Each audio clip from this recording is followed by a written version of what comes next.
Muy buenos días, estudiantes, yo soy la profesora Angie García y el día de hoy vamos a hablar sobre educación inclusiva y diversidad de género. Para poder discutir estos temas necesitamos saber qué es la educación inclusiva. La educación inclusiva es un proceso permanente que reconoce, valora y responde a las necesidades educativas de los estudiantes, niños, niñas, jóvenes y adultos. También responde a las características, intereses y gustos de estos.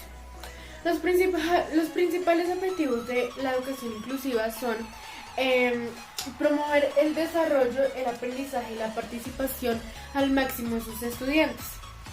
También otro de sus objetivos es lograr un espacio educativo fuera de discriminación y sin exclusión, que garantice dentro del marco de los derechos humanos las necesidades educativas de los estudiantes, sea cual sea su discapacidad, sea física, sea psicológica.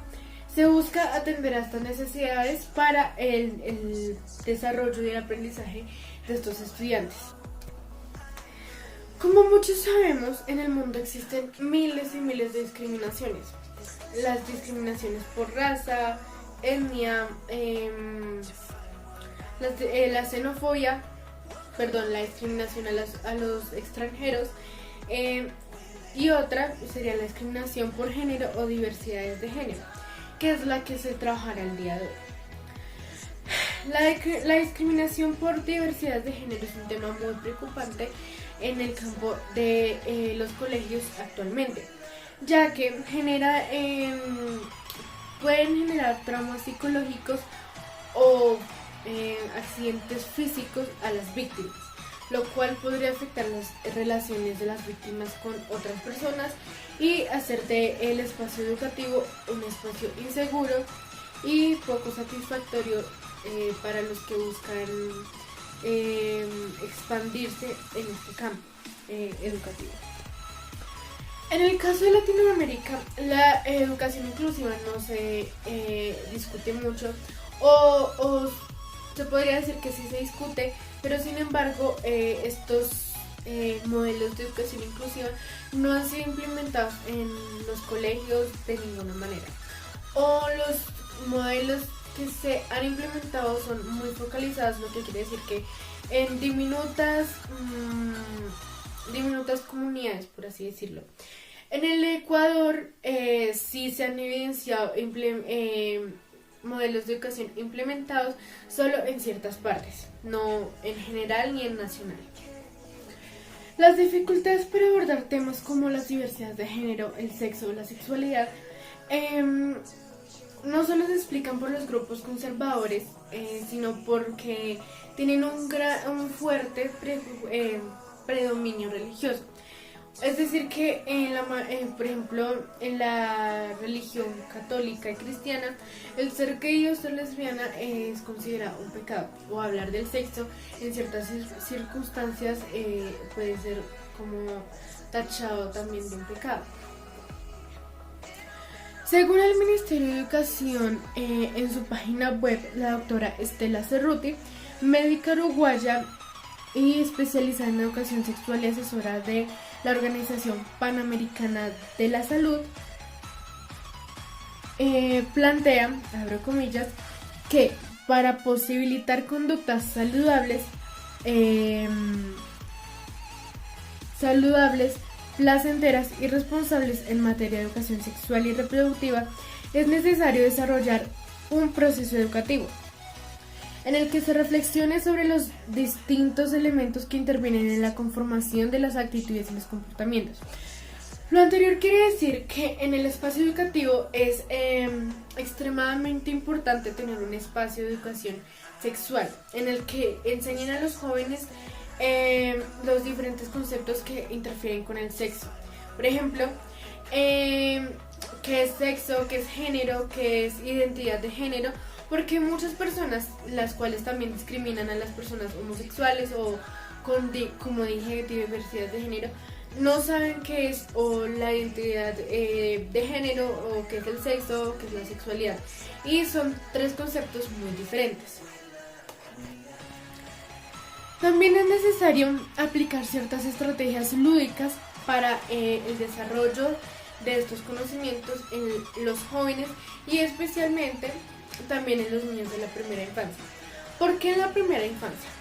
Resulta que a los niños de la primera infancia, como digámoslo así, porque son muy chiquitos, no se tratan estos temas.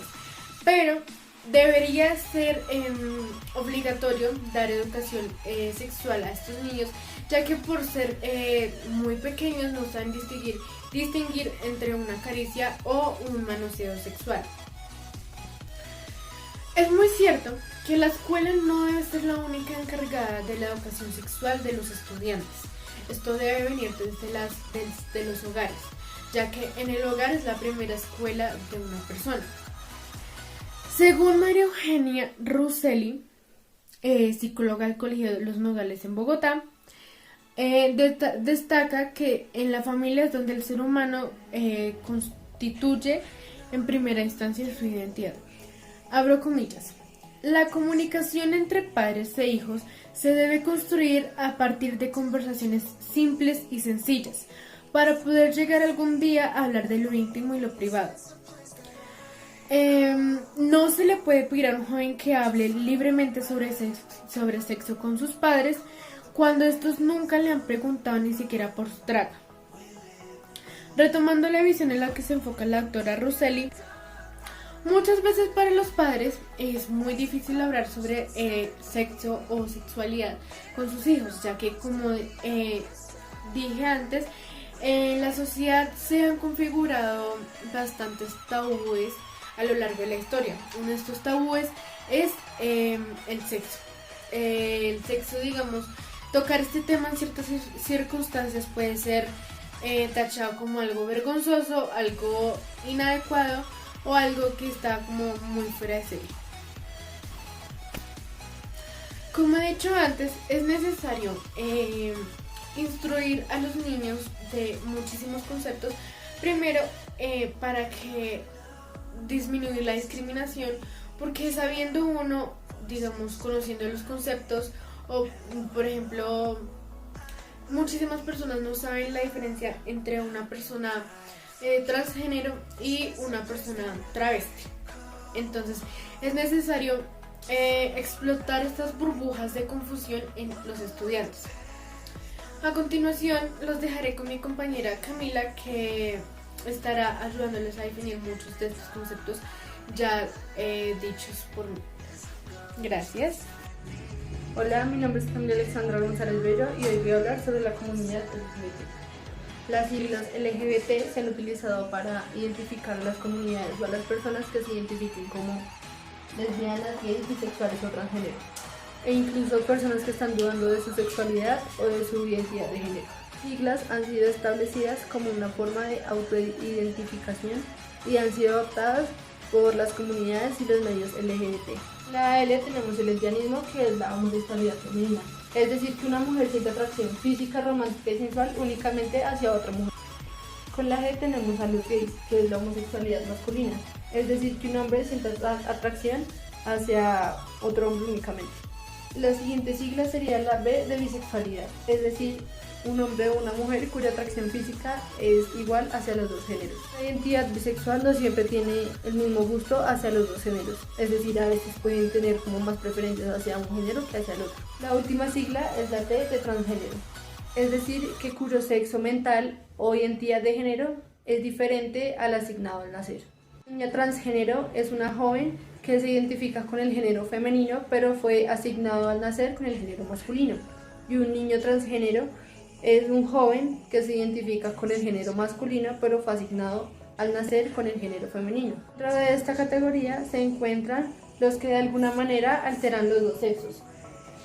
Están los transformistas, los travestis, los andrógenos y los transexuales. El transformista es quien altera la identidad femenina y la identidad masculina, es decir, un hombre que se viste de mujer y se comporta como mujer, o una mujer que se viste y se comporta como hombre. El transgénero es quien permanentemente asume el comportamiento del sexo opuesto al que se le asignó al nacer, pero pues es el comportamiento que él siente que debe tener.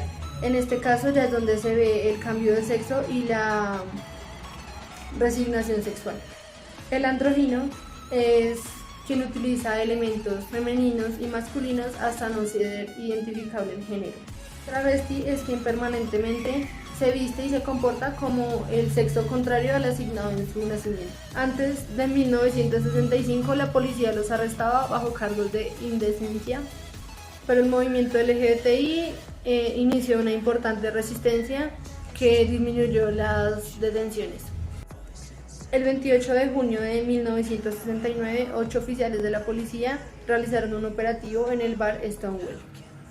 Ahí encontrarían una fuerte resistencia, ya que mientras estaban arrestando a las mujeres transvestis y drag queen, afuera había mucha gente, lanzaba piedras y botellas contra los agentes. Policías se refugiaron en el bar y la multitud entró por ellos.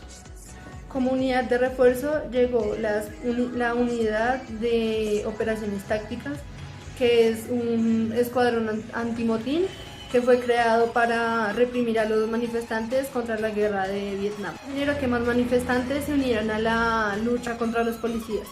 Se estima que 2.000 manifestantes se enfrentaron a 400 policías. Así los enfrentamientos duraron varias noches. Cabe aquí destacar el papel muy importante de 2 mujeres transgénero, Marsha P. Johnson y Sylvia Rivera. Marsha fue una mujer negra y trans que fue conocida como la primera mujer en tirar un ladrillo hacia los policías para iniciar la revuelta. Ella continuó siendo activista para la población LGBTI y más que todo para la población con VIH.